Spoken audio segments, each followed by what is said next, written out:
A special report from the city of Kharkiv in the east of Ukraine and the country's second largest city. Kharkiv has endured nightly Russian air attacks and suffered dozens of civilian deaths and hundreds of injuries. Most of the city's 1.5 million residents have fled.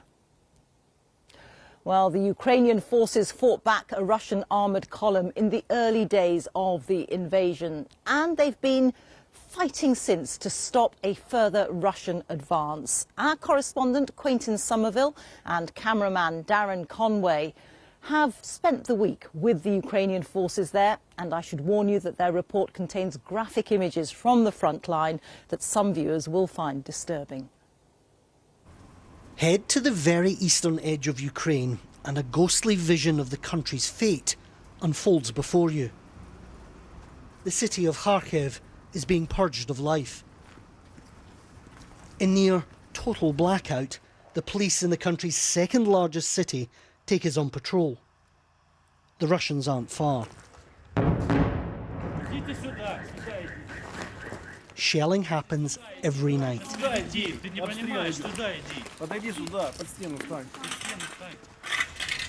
This close to the Russian border, there's another threat here. Saboteurs. No one escapes scrutiny. Alina, 76 years old, is lost and confused. In an instant, everybody's life here has been upended.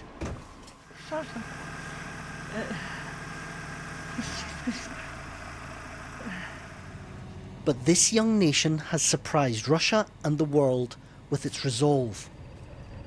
We weave our way past the fallen into no man's land with the Ukrainian army. Here is 21-year-old Yevgen Gromadsky. Where are the Russians?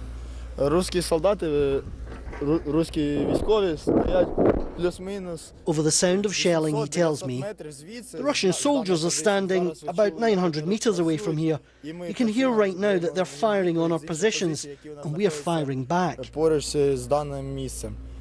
It's a grenade launcher, British. But it's more than just a grenade launcher, it's a guided missile. Is it good against tanks?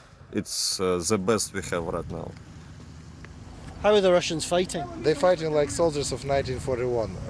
They attacking just like in front. Now they don't do any maneuvers. So yeah, they have a lot of people, a lot of tanks, a lot of their vehicles and techniques. But we fight in our land and we protect our families. So it doesn't matter how they fight. We fight like lions, and they won't win.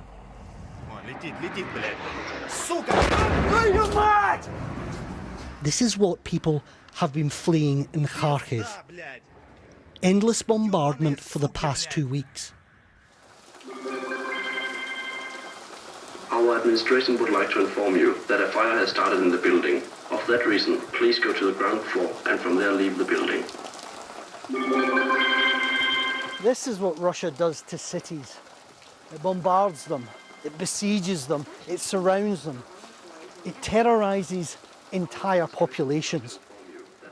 And if these tactics are unfamiliar to you, then you haven't been paying attention, because this is the Russian attack playbook, perfected in over 10 years of war in Syria. We know that Russia bombs hospitals.